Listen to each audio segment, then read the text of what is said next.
सबसे पहले फौज, मिलिट्री, दूसरा रेलवे, उसके बाद वक्फ। इतना बड़ा जमींदार होने के बावजूद, 8 से 9 लाख एकड़ जमीन होने के बावजूद हम किसी बेवा को वजीफा भी उससे नहीं दे पा रहे।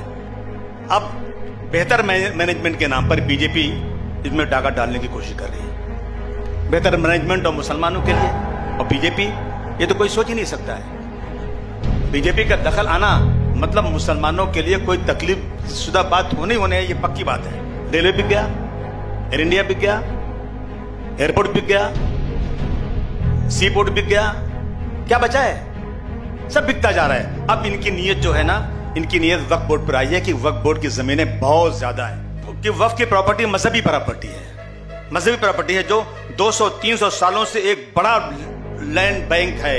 ये 9 लाख एकड़ जमीन कोई चोरी और डाका डाल के नहीं दी गई है। ये 9 लाख जमीन लोगों ने अपनी वक्फ बोर्ड को दिया है, जो साहिब हैसियत थे।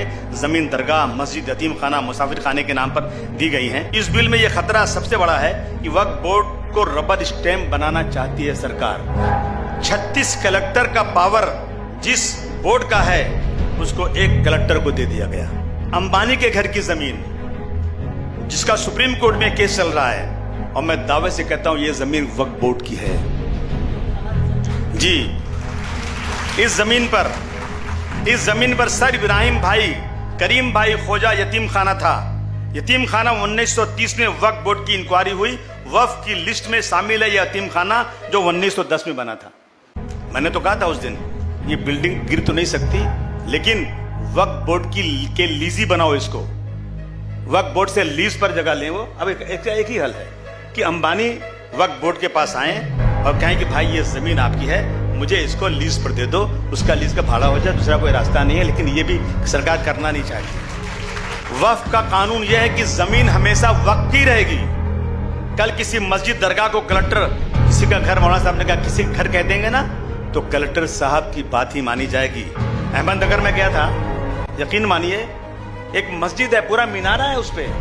मैंने पार्लियामेंट में उठाया था, आज तक चिल्ला रहा हूं, अभी तक कुछ हुआ नहीं है। पूरा मीनारा है, उस मस्जिद में पुलिस स्टेशन चल रहा है, बगल में मस्जिद में कलेक्टर ऑफिस चल रहा है, सरकारी दफ्तर चल रहे हैं। जब कलेक्टर को यह फैसला करना होगा तो ये इसको वक्फ बोर्ड को मानेगा नहीं, ये कहेगा कि ये जगह किसी और की है। कलेक्टर राज में लंगड़ा लूला वक्फ बोर्ड बनने वाला है।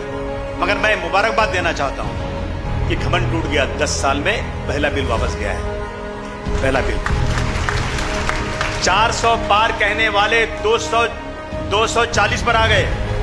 और एक बात खाली थोड़ा सा सोचो, अगर ये 400 पार हो गया होता तो ये बिल पास हो गया होता, बिल पास हो गया होता। मैं बहुत बधाई देना चाहता हूं, मुबारक आप लोगों को देना चाहता हूं। ये कौम के वो लोग बैठे हैं जिन्होंने अंग्रेजों के दांत खट्टे कर दिए थे। ये वो लोग हैं। कब तक बेराह रवा रहेंगे?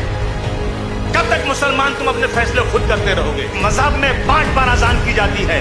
आओ बगल में खड़े हो जाओ, आओ जगह मत छोड़ना, कंधे से कंधा मिलाकर खड़े हो जाओ। सबसे ज्यादा मुसलमान में इंतशार। मुत्तहिद हो तो बदल सकते हो जमाने का निजाम, मुंतशिद हो तो मरो शोर मचाते क्यों हो।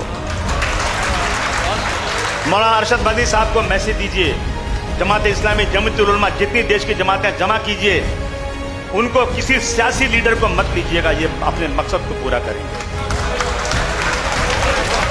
सिर्फ उनको लीजिए जो रियल में मुल्क और कौम के लिए जीना और मरना चाहते हैं। उलमाओं ने जब आजादी की लड़ाई लड़ी थी तो क्या अपने फायदे के लिए लड़ी थी? जब दिल्ली से लेकर अमृतसर के दोनों सड़कों पर जितने दरख्त थे, इनको शहीद करके इनकी लाशों को लटका दिया गया था, तो क्या अपने फायदे के लिए किया था? आगे आइए, कौम को बचाइए। और इंशाअल्लाह ये जमीन अल्लाह की है, अल्लाह की ही रहेगी।